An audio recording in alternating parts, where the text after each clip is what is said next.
Hi, I'm Richard Rogers, Executive Director for the North Carolina Retired Governmental Employees Association. Welcome to our 2020 Candidate Forum.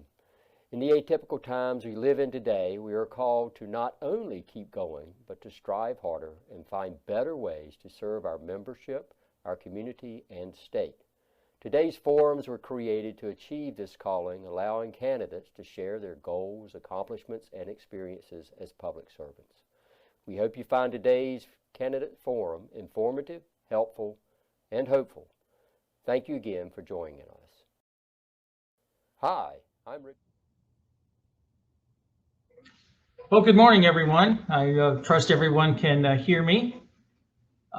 My name is Rick Martinez, and I would like to introduce to you Mark Robinson, who is the Republican candidate for Lieutenant Governor of North Carolina. Mark Robinson grew up in Greensboro, North Carolina, as the 9th of 10 children in a green shingled home with a red roof. His father was an abusive alcoholic. Their house had no heat, no air conditioning, and it didn't even have a shower. As a child, Mark and his siblings ended up in the foster care system. Eventually, they were able to move back with their mother, who was a devout woman of faith, and he credits his mother as being the reason he is the man he is today. She taught him about the Bible and always told her children they could be whatever they put their minds to. Mark joined the Army Reserves when he served as a medical specialist for 3 years. After high school, he went to North Carolina A&T, and while there worked at a factory. He planned on staying at this factory and possibly even retiring with the company. However, NAFTA was implemented, and his job, like so many others, had their wages cut. They were cut so badly, in fact, that he transferred over to a restaurant working as a shift worker before becoming general manager, a role that he held for 5 years. During that time, his wife Yolanda started a daycare center, which grew rapidly, requiring them to acquire a new building. However, after 8 years, they decided to sell the business, and Mark went back to work at a furniture factory.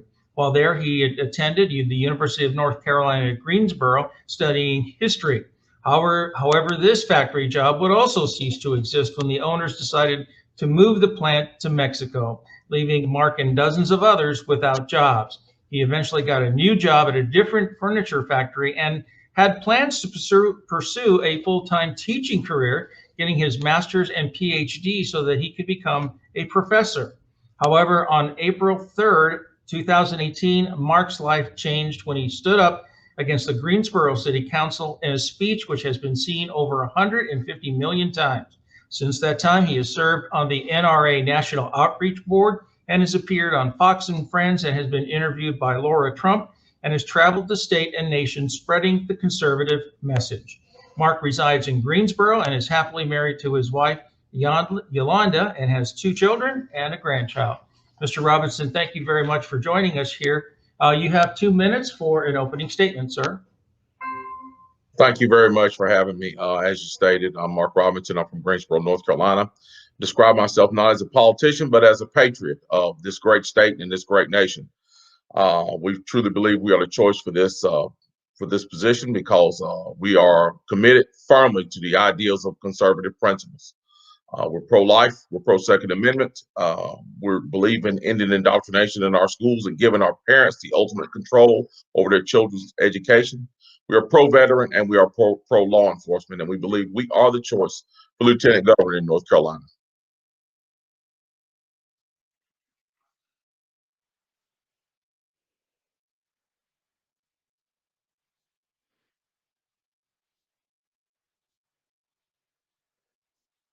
$200,000 cases and more than 3,000 deaths. What lessons do you think the state should learn from this experience and to better protect its citizens in the future? Well, I think the very first lesson we need to learn is we need to take a good, strong look at who this virus affects the most. And we need to take steps to protect those folks.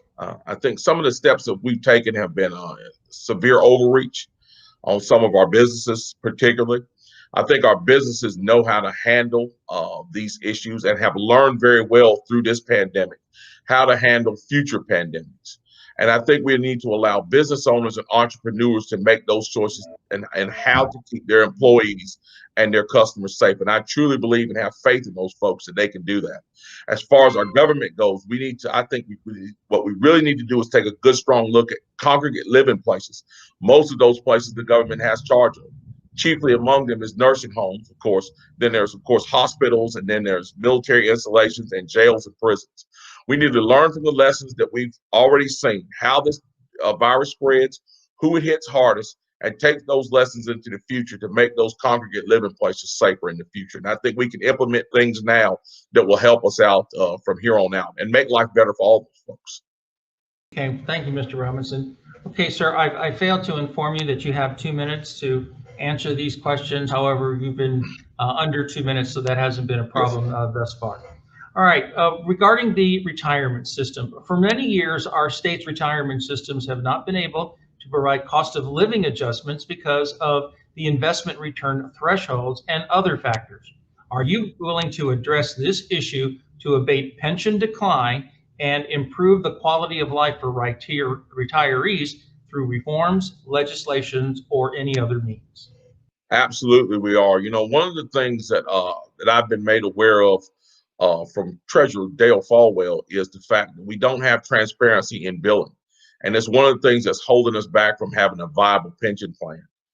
We need to partner up with these with our hospitals to make sure that we are being charged what we should be being charged with for healthcare. I think that's the number one reform that we need right now that's going to help us to keep our pensions viable in the future. When it comes to cost of living increases, that is something that should be done on a regular basis. Inflation does not stop. As inflation increases, we need to take a good, strong look at making sure that our cost of living increases when it comes to our benefits continue to rise as well. So I think those two things coupled together, I think we can keep our pensions viable and help our retirees into the future. Okay, as a point of clarification, when you said billing, explain what you meant by that. You said billing. Well, we need to know what we're paying for. Right now, as it stands right now, we are not allowed to see what it is that we're paying for and how much we're paying for it. Treasurer Folwell has made that plain in speech after speech, in presentation after presentation. He is requested to see how much we're paying for this, for medical care, for our government employees and for their pensions. And we are not being told that. We have got to know what it is we're paying for. It would be the same way if I went to the grocery store and picked my items off the shelf and took them up to the register and they just swiped my card and didn't tell me how much I was paying. We cannot continue to operate that way. I think that's the biggest reform we need right now. We need absolute transparency in medical billing. Thank you, Mr. Robinson. With regard to broadband, the COVID-19 pandemic forced most North Carolinians to rely on technology for daily activities such as shopping for essential items, healthcare, education at every level, and even speaking with high-risk family and friends. In all these ways, it also exposed the state's lacking broadband capabilities. How do you think the state should address this problem? One way we need to address it is by the word that you just said, rely. The internet is no longer a luxury. businesses, educational systems, uh, all of our lives now depend on internet connection. I mean, it's no longer a luxury. At one time, the internet was a luxury. It was something that a lot of people did not have. We absolutely rely on it now, just like you said. And our government needs to look at it as an absolute necessity. And I think a coalition needs to be built in this state to finally bring an end to the lack of access to broadband in rural areas and areas that, of course, that don't have it. I mean, everybody needs internet access these days. As I said, it's no longer a luxury. So we really need to bring together a strong coalition, broad, bipartisan coalition of people to finally solve this issue, because this COVID crisis has taught us anything, is that connectivity is going to be the key to the future. I mean, if we haven't already learned that lesson, the COVID crisis certainly drove that point home. So we need to make sure that everybody in this state has access to broadband, has broadband access, so that they can continue to be successful as well. Let's turn to healthcare. North Carolina has 4 world-class medical schools and is home to a number of pharmaceutical and biotech companies. Yet studies continue to show that our state's quality of healthcare is mediocre, with access to care gaps across the state. How do you improve this? I think it goes back to what we were saying before. We have got to start making better partnerships between private and government agencies, those same institutions that you just spoke of, the world-class medical schools, the hospitals, the biotech companies. We've got to start partnering with these folks to come up with innovative ideas to make sure that all North Carolinians have access to affordable and world-class health care. Right now, I believe the reason why we don't is because we have not been building those coalitions.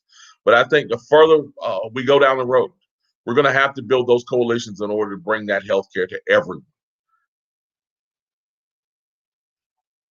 Let's turn to protest. This year, North Carolina has seen ample protests regarding racial and social justice.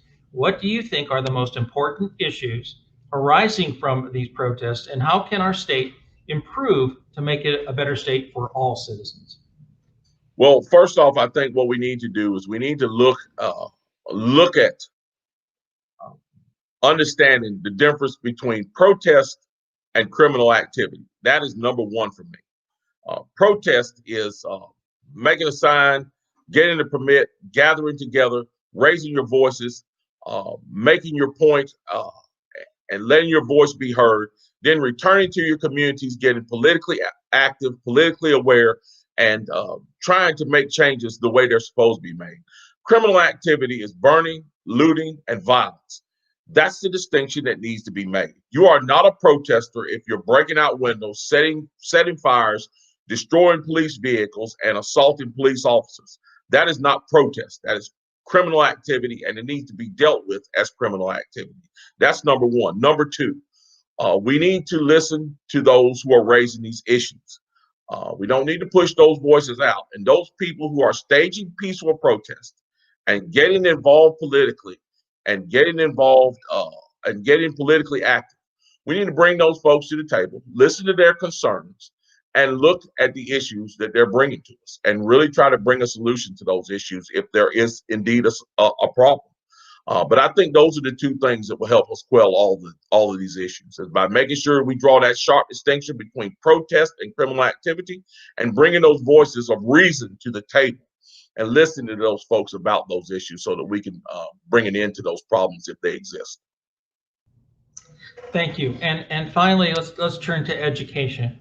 We hear a lot from elected officials about improving education. More often than not, North Carolina schools rank in the lower tiers of student achievement, graduation rates, and quality of education.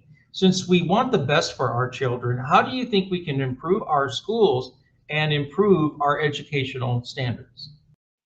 I think the number one thing we can do is to garner more parental involvement. And in order to garner parental involvement, I think we need to put control back in the parents' hands. That means making sure that parents have the ultimate decision on where their children are educated, giving school choice to parents. That's number one. Number two, I think we need to take a good, strong look at our curriculum and make sure that our curriculum is not being dictated to us by those who have social agendas. We need educational standards in schools, not this social engineering, these social programs that are trying to sway people's minds for political purposes, what I call indoctrination. Those things need to be removed from our classroom. We need to get back to teaching our children real life skills that are going to help them be successful outside the classroom. So the two things that I would say more than anything that will cause our education system to succeed in this state and to continue to succeed in this state and be even better is giving our parents the choice on where their children are educated and bringing some strong standards back to our curriculum. Thank you, Mr. Robinson. Sir, you have 2 minutes for a closing statement. As I stated at the beginning, I truly believe that our campaign, or that I call a movement, is the best choice for the office of Lieutenant Governor. We are strong conservatives who believe that conservative principles will continue to build this state just like we've seen since 2010. We believe in all those great ideas that I mentioned at the beginning. We believe in the sanctity of life. We believe that law-abiding citizens should have their Second Amendment rights preserved. We believe that parents should make the ultimate decisions on where and how their children are educated. And we firmly believe that North Carolina should set its sights on becoming the gold standard of veterans care in this nation. And we believe that law enforcement and law and order should be supported firmly in our state and in this nation. And so we truly believe that we are the choice for this position. And we would certainly enjoy certainly hope that this organization would give us their endorsement. Mr. Robinson, thank you for your time and sharing your ideas and answering these questions for the members of the North Carolina Retired Governmental Employees Association. We appreciate it. And now we'll turn it back to Mr. Rogers. Thank you.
Hello, everyone. My name is Rick Martinez, and it's my pleasure to introduce to you Representative Yvonne Lewis Holley, who is a candidate for Lieutenant Governor. She is a Democrat.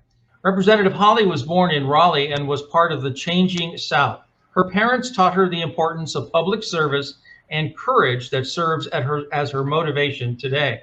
Her mother stressed the importance of education and strength, while her father was a living example of community leadership.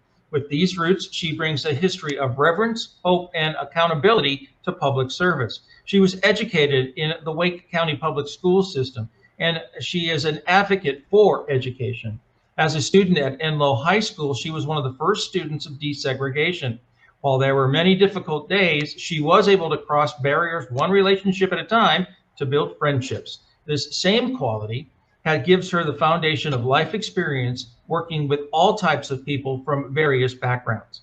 Working her way through Howard University, she began a career dedicated to education, health, economics, youth development, and political advocacy. Representative Holley's heart for public service includes 25 years as a dedicated state government employee. Growing up, she watched and learned from community leaders like her father, J.D. Lewis, who was the first African-American television broadcaster in the Raleigh-Durham market. The dedicated work of her father and other community and business leaders resulted in significant growth, development, and shifting race relations in our state. Representative Holley witnessed firsthand from her own living room and is continuing this legacy today as representative of the 38th District of the North Carolina State House. One of her most notable accomplishments has been the extensive work to relieve food deserts across our state. She gathered support from both sides of the aisle, Democrats, Republicans, and independents, to achieve what others had not. Her efforts resulted in funding to support closing the gap in food insecure areas. Her skill and influence brought parties together to battle a common issue and garnered bipartisan support. And she joins us right now. Thank you, Representative Holley, for being here. Let's go to question one, and it has to do with COVID-19. North Carolina has taken, you know what? Pardon me, I jumped the gun here. You have 2 minutes for an opening statement. Thank you, Mr. Martinez. First of all, you gave half of my presentation of what I was going to say to introduce myself. I am State Representative Yvonne Lewis Holley, and I'm the Democratic nominee for Lieutenant Governor of this great state of North Carolina.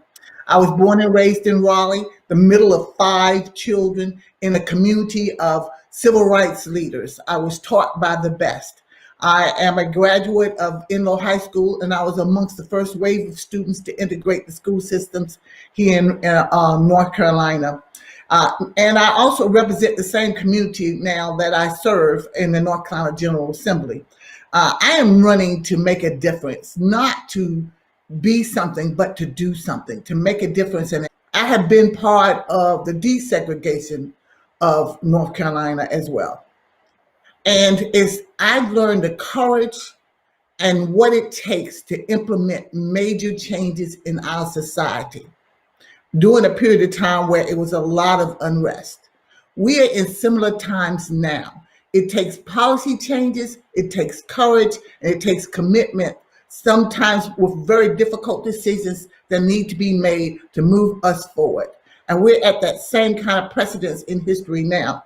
I have served in the General Assembly for the past 8 years, representing District 38 right here in Raleigh, where I grew up and I currently live. And it has been my honor and a privilege to serve the citizens of North Carolina for that period of time. Now, while I have lived here and served in there, as it was stated before, I've been instrumental in getting some things done. I was there during a super Republican majority, working in the minority party. But I believe in working with all the people of North Carolina, and I worked across the aisles to implement some major changes. And particularly in the area of food deserts, I've had some successes. And it's by working with people to let people know. I have the experience of the past. I have an understanding and a knowledge of the present, and I have a vision for the future. And that vision includes all of us working together to implement the changes. You know, some people have used this opportunity to be divisive. I'm not there. I think we need to work together. And I've been here before, and I know what it takes to move North Carolina forward.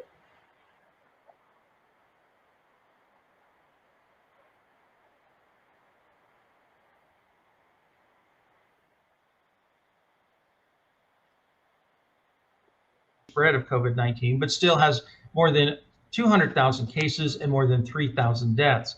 What lessons do you think the state should learn from this experience to better protect citizens in the future? First of all, my heart is broken by the number of people in North Carolina that have contracted the virus, and my sympathy is to all of the family members of those who have really suffered and passed away. Yes, North Carolina is in the middle in the country with the COVID responses. And it has been because of strong leadership that things have not been worse. I've been in continual contact with our hospitals here in North Carolina, and it's because of the restrictions and some of the things that we've set in place that we are able to not overburden our hospitals with COVID patients, and we've been able to maintain a certain level in the state of North Carolina. COVID is something new to everyone. And I think that our leadership with DHHS and our governor, they had to step in and do some things that were not popular. They had to make some courageous decisions, and I back them up. I think we've erred on the side of the people of North Carolina. Now, some of the things that we've learned, we need to do again. We need to take care of people in our congregate living facilities. We've learned now how to do cleaning and what policies and procedures need to be in place to protect us as a community in the future. We have to learn, but there's no map here. So we're still learning as we go along, and we need to be open to new and fresh ideas. Turn to the retirement system. For many years, the state's retirement systems have not been able to provide cost of living adjustments because of the investment return thresholds and other factors. Are you willing to address this issue to abate pension decline and improve quality of life for retirees through reforms, legislations, or any other means? Yes, yes, yes. I am a state retiree, and I live off my pension. So I understand the problems that have arisen without getting the COLA and the cost of living. I've also, in my 8 years of being in the General Assembly, I have sat on the Board of Pension and Retirement on the state committee that we've had there. And part of the reason why we have not had, there's enough, let me say this, there is enough funding and enough money in that retirement system that we should be able to make a rate of return that will allow us to have COLA. Some of it is we need to look at the way in which we invest our funds and how we invest our funds and our savings in the stock market to protect us. You know, we've gone to a real conservative approach, and as a result of the conservative approach, there's been no COLA. We need to maybe do a varied approach and look at things that way. We need to there's so many local and state governments that now have joined the state retirement system, and that really is a big help to the state and local governments that were able to do so. But they still have to put the funds in that retirement system in order for it to work for everyone. If there's legislation that needs to be done, we need to work together and do that kind of legislation that help them do it. But there's some cost-cutting measures that can be done, as well as reinvesting our money in a more deliberate way.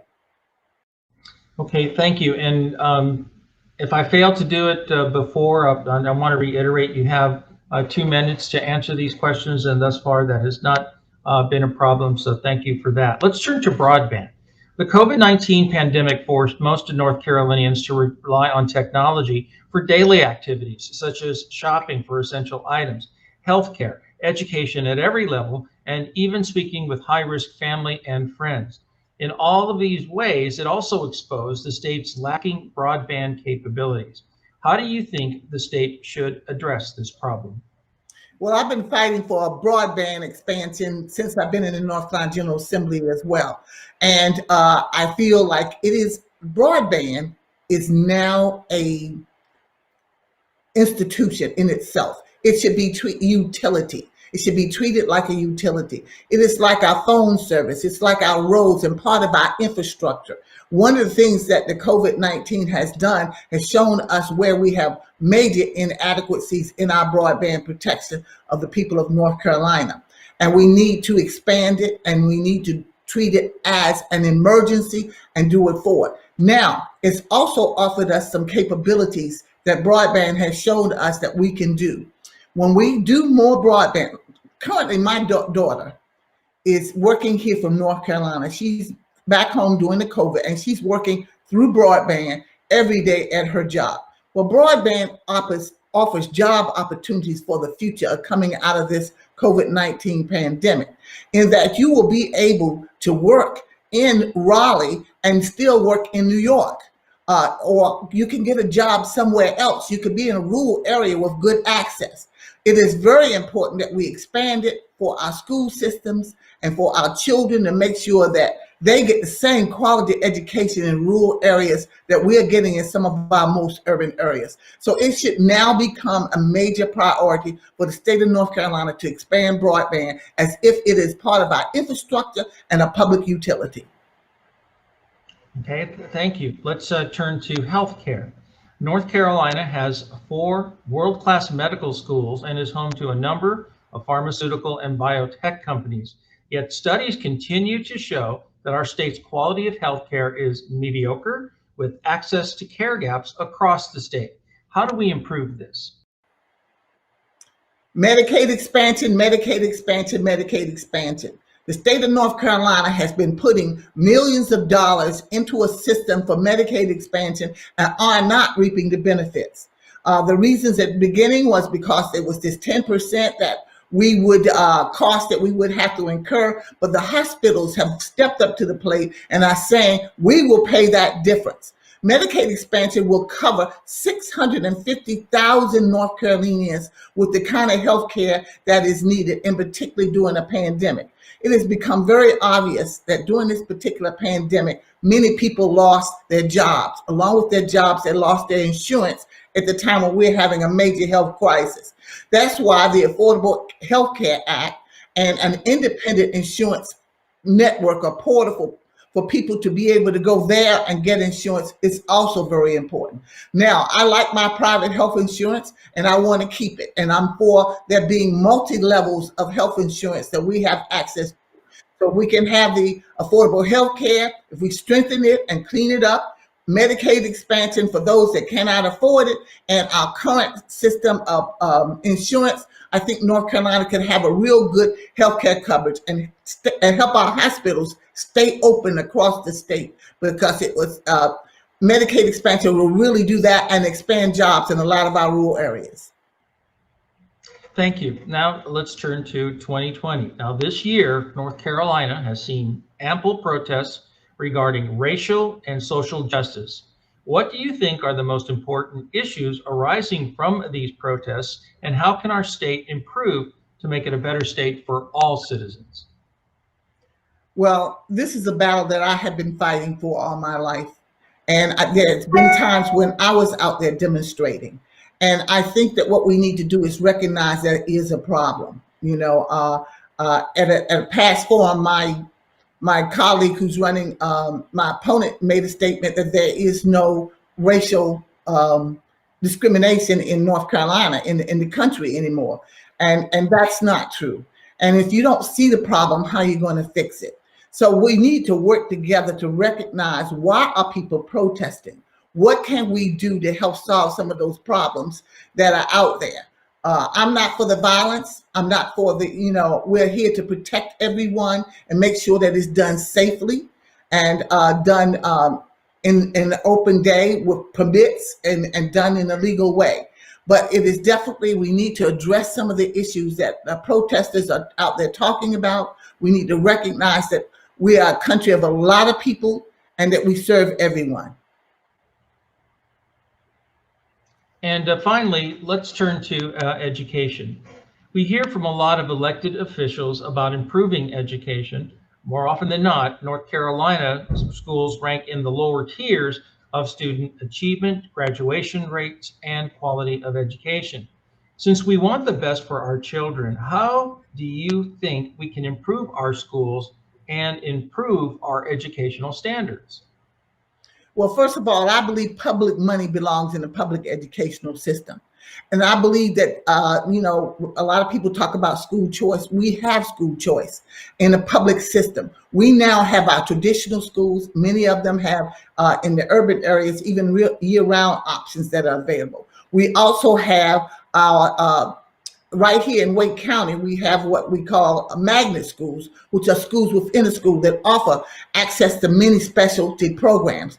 And we have a charter school system, which is supposed to be offering new and creative ways of educating our students. Now, when we start taking our funding and we put it into private and parochial schools that are not accountable for educating our children in the same way, then I have a real problem with those things. But we need to continue we have starved our school systems financially over the years, and then we say they're not working. Well, we need to go back and put the funding back in the school system. We need to look at our educational system in our rural areas and see where we can shore them up and bring them up to some of the same standards that are in some of our more urban environments where things have been a little bit better. Thank you, Representative Hawley. You now have 2 minutes for a closing statement. Well, first of all, again, I'd like to say that I am a retired state government employee and I understand the plight of retirees. Right now, in my district alone, I have like 3,000 school-age children living in hotels. But what I've learned recently is that the #1 homeless people that are coming are our retirees who can no longer live off our pensions. They're the ones in the food lines trying to make things happen. I have a program that I run on called Ally, an affordable living initiative, which is housing affordability, food security, healthcare, workforce development, and transportation. And we need to go, and as we come out of this COVID, and put a wraparound response on the people in our communities to help them recover from this virus and to build North Carolina even stronger. Using broadband and using some of our infrastructure for jobs, our clean energy infrastructure to make more clean energy. These are opportunities for work and jobs that can make North Carolina strong again. With my experience of the past, I am prepared to be your next Lieutenant Governor. Thank you. Representative Hawley, thank you for taking the time to answer these questions and give us your insight on your candidacy, and to the members of the North Carolina Retired Governmental Employees Association. Thank you very much, Representative. Thank you for having me. All right, Mr. Rogers, we'll give it back to you, sir. I want to thank Lieutenant Governor candidates, Mr. Robinson and Representative Hawley, for participating in today's forum. I also want to thank Mr. Martinez for moderating the forum today. And thanks to you for joining us. This is the final forum that we have in 3 that we've had over the last week or so. We had a forum for our governor, lieutenant governor, and treasurer.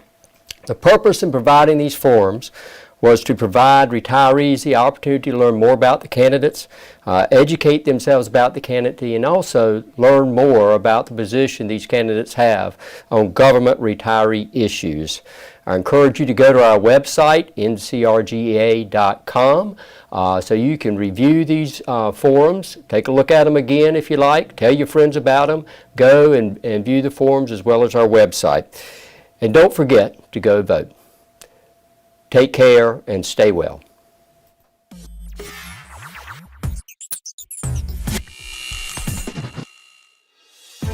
much.